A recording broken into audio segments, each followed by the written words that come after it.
বাইরে যখন টিপ টিপ বৃষ্টি পড়ে অনেকের কাছেই সেটা রোমান্টিক, কিন্তু একজন রাইডারের কাছে এই বৃষ্টি মানেই অনিশ্চয়তা। মানে ভেজা জামা, ভেজা জুতো, দীর্ঘ অপেক্ষা, কম ট্রিপ, ইনকাম কম, আর মাথায় হাজারটা চিন্তা। অনেকে ভাবে বৃষ্টি হচ্ছে, ভাড়া তো বেশি, আজ নিশ্চয়ই ভালো ইনকাম হবে, কিন্তু বাস্তবতা সম্পূর্ণ ভিন্ন। রাস্তায় পানি, তীব্র যানজট, যাত্রী বাতিল, দীর্ঘ অপেক্ষা, আর নিজের নিরাপত্তার ঝুঁকি, সব মিলিয়ে একটা ট্রিপ যেন একটা পরীক্ষা। আজ আমি কোনো বইয়ের কথা বলবো না, বলবো একজন রাইডারের বাস্তব অভিজ্ঞতার কথা। আজকের ভিডিওটা শুধু রাইড শেয়ার রাইডারদের জন্য না, তাদের জন্য যারা প্রতিদিন আমাদের বাইকের পিছনে বসে নিরাপদে পৌঁছান। কি খবর রাইডার ভাই ব্রাদাররা, কেমন আছেন সবাই? আমি আপনাদেরই ভাই, একজন রাইড শেয়ার রাইডার। প্রতিদিন ঢাকার রাস্তায় ছুটে বেড়াই, এ মাথা থেকে ও মাথা, যাত্রীদেরকে তাদের গন্তব্যে নিয়ে যাই। দীর্ঘ 9 বছর ধরে রাইড শেয়ার করছি। মাঝে পার্ট টাইম করতাম, মাঝে ফুল টাইমও করেছি, সব রকম অকরারই অভিজ্ঞতা আছে। এখন আবার পার্ট টাইম করতেছি। সো বৃষ্টির দিনে রাইড শেয়ার করা অনেক কষ্টসাধ্য বিষয়। সো তারপরেও কিভাবে নিজের ইনকামকে ধরে রাখা যায়, কি কি সতর্কতা অবলম্বন করা যায় নিজেকে সেফ রাখার জন্য, যাবতীয়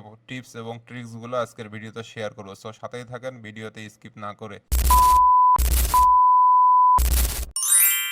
সকালে ঘুম থেকে উঠলাম, জানালার বাইরে দিয়ে তাকিয়ে দেখি মুষলধারে বৃষ্টি। একটা মুহূর্তের জন্য মনে হয় আজ কি বের হব, কিন্তু বাসায় বসে থাকলে তো আর সংসার চলবে না। বাইকের চাবিটা হাতে নিই, রেইনকোট পরে বের হই। 2 ঘন্টা ঘুরেও হয়তো 2টা ট্রিপ কমপ্লিট করি, তারপর আবার অপেক্ষা। কখনো যাত্রী বুক করে, আবার কখনো ক্যান্সেল করে দেয়, কখনো লোকেশনে পৌঁছে দেখি যাত্রী নেই। একটা ট্রিপ কমপ্লিট করতে যেখানে 20 মিনিট লাগতো সেখানে লাগছে 50 মিনিট। দিন শেষে হিসেব করে দেখি ইনকামও কম, খরচ একই। তবুও পরের দিন বাইক নিয়ে আবার বের হই, কখনো, কারণ একজন রাইডার কখনো হার মানতে শেখে না। বৃষ্টির দিনে কয়েকটা জিনিস সবসময় সাথে রাখবেন: ভালো মানের রেইনকোট নিজের জন্য, যাত্রীর জন্য পারলে রেইনকোট, না পারলে ছাতা, হেলমেটের জন্য অ্যান্টি ফগ ব্যবস্থা, অতিরিক্ত একটা টি শার্ট রাখবেন, চাইলে গ্লাভস রাখতে পারেন, মোবাইলের ওয়াটারপ্রুফ কভার রাখবেন, পাওয়ার ব্যাংক রাখবেন, ছোট তোয়ালে রাখতে পারেন, বাইকের ডকুমেন্টস এর প্লাস্টিকের ফোল্ডারে রাখবেন, চেন লুব্রিকেট করার অবস্থায় রাখবেন, টায়ারের অবস্থা আগের থেকেই পরীক্ষা করে নেবেন, সাথে কয়েকটি পলিথিন আর টিস্যু পেপার রাখতে পারেন। এই ছোট ছোট প্রস্তুতিই হয়তো বড় বিপদ থেকে আপনাকে বাঁচাতে পারে। মনে রাখবেন, একটা ট্রিপ কখনো একটা জীবনের থেকে বড় নয়। রাস্তা ভেজা থাকলে হঠাৎ ব্রেক করবেন না, অতিরিক্ত গতি নয়, পায়ের নিচে গর্ত থাকতে পারে,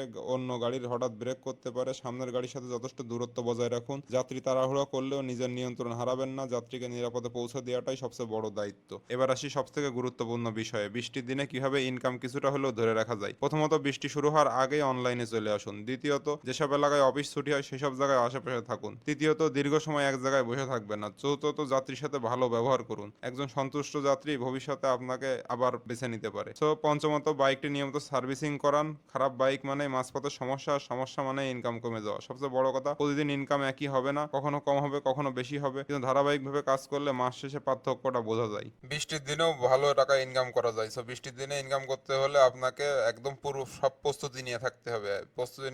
যখনই বৃষ্টি কম হবে তখনই দেখবেন অ্যাপসে কল আসছে এবং ভাড়াও তুলনামূলক বেশি। সো আপনাকে ওই কম বৃষ্টির সময় আপনাকে যাত্রীকে পিক আপ করে রওনা দিয়ে দিতে হবে। রওনা দিয়ে আপনি আপনার গন্তব্যে যাবেন। সো এর ভিতরে যদি জোরে বৃষ্টি হয়, আপনার কাছে তো রেইনকোট থাকবে, যাত্রীকে ছাতা দেবেন। তার যদি তাড়া থাকে তাহলে সে ছাতা ধরেই চলে যাবে, আর যদি আপনি ছাতা না ক্যারি করেন তাহলে আপনাকে দাঁড়া দিতে হবে, তখন সে তো পুরোপুরি ভিজে যাবে না। সো ছাতা থাকলে হয় কি, একটু যদি তার গায়ে পানি লাগেও তাও সে ছাতাটা ধরে কোনো রকম চলে যায়। আর সবসময় তো বৃষ্টি সব জায়গায় জোরে হয় না, যখন স্লো থাকে তখন আস্তে আস্তে একটু চালায় চলে গেলেন ওই রাস্তাটুকু। সো এইভাবে আপনি আপনার ট্রিপটা বন্ধ না করেই আপনি যাত্রী নিয়ে রানিং থাকতে পারেন। আর যদি অতিরিক্ত বৃষ্টি হয় তখন তো আপনাকে ব্রেক দিতেই হবে। এছাড়া আর একটা বিষয় মাথায় রাখবেন যে বৃষ্টির সময় আপনি যেসব এলাকা ডুবে যায়, ধরেন মিরপুর 10, কাজীপাড়া, শেওড়াপাড়া, ধানমন্ডি 27, মোহাম্মদপুরের কিছু এরিয়া, অথবা যেসব এলাকায় প্রচন্ড জ্যাম লেগে যায়, ওইসব এলাকাগুলো টিপ অ্যাভয়েড করে চলার চেষ্টা করবেন। যেসব দিকে রাস্তা ক্লিয়ার মনে হবে আপনার, ওই দিকে ট্রিপে নেওয়ার চেষ্টা করবেন।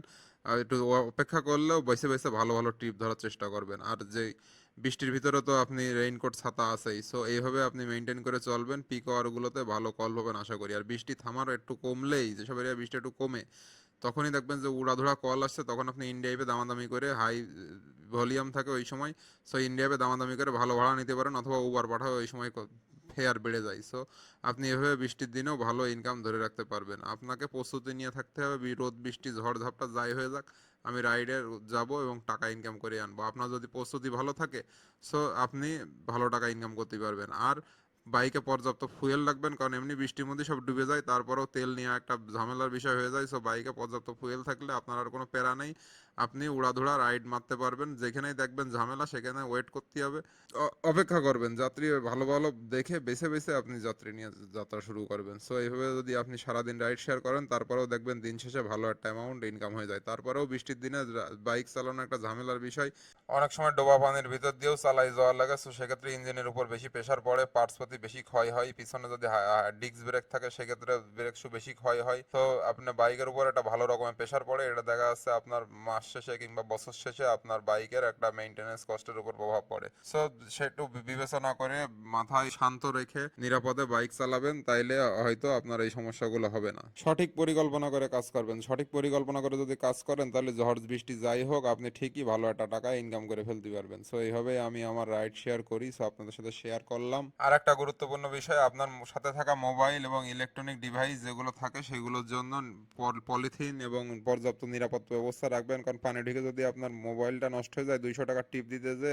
তখন বিপদে পড়বেন আপনি, আপনার পাশে কেউ নেই, সেই খরচটা আপনার নিজের পকেট থেকেই যাবে। সো সাবধানতা অবলম্বন করে নিজের মোবাইল ইলেকট্রনিক ডিভাইস বাইক বাঁচায়, নিজের জীবন বাঁচায়, যাত্রী জীবন বাঁচায় সাবধানে ঠান্ডা মাথায় বাইক চালনা করবেন বৃষ্টির সময়। যারা প্রতিদিন বৃষ্টির মধ্যে বাইক চালান তাদের কষ্ট সবাই দেখে না, মানুষ শুধু দেখে একজন রাইডার এসেছে, কিন্তু কেউ দেখে না ভেজা জামা, ঠান্ডায় কাঁপা শরীর, ঘন্টার পর ঘন্টা অপেক্ষা, পরিবারের চিন্তা, মাস শেষে হিসেব মেলানোর লড়াই। তবু আমরা বের হই, কারণ বাসায় কেউ অপেক্ষা করছে, কারো ওষুধ কিনতে হবে, কারো সন্তানের স্কুলের ফি দিতে হবে, কারো সংসারের বাজার করতে হবে। এই কারণে একজন রাইডার প্রতিদিন নতুন করে যুদ্ধ শুরু করে। আপনি যদি একজন রাইডার হন, মনে রাখবেন আপনার ইনকাম গুরুত্বপূর্ণ, কিন্তু আপনার জীবন তার থেকে অনেক বেশি গুরুত্বপূর্ণ। নিরাপদে থাকুন, যাত্রীকে নিরাপদে রাখুন, বৃষ্টির সঙ্গে যুদ্ধ করুন, কিন্তু কখনো জীবনের সঙ্গে নয়। যদি ভিডিওটা আপনার ভালো লেগে থাকে তাহলে একটি লাইক দিন, শেয়ার করুন এবং কমেন্টে লিখুন আমি একজন রাইডার, আমি হার মানি না। ভিডিওটি অবশ্যই শেয়ার করুন, হয়তো আপনার একটি শেয়ার কারো অনেক বড় উপকারে আসতে পারে। আমি প্রতিদিন ঢাকার রাস্তায় ঘটে যাওয়া বাস্তব ঘটনা, রাইড শেয়ারের আয় ব্যয়ের হিসাব, টিক্স এবং ট্রিক্স, অভিজ্ঞতা আর বাস্তব জীবনের গল্প নিয়ে আবারও হাজির হব। সবাই ভালো থাকবেন, নিরাপদে রাইড করবেন, নিজের এবং যাত্রীদের নিরাপত্তাকে সবসময় গুরুত্ব দেবেন। আল্লাহ হাফেজ, আবার দেখা হবে পরবর্তী ভিডিওতে।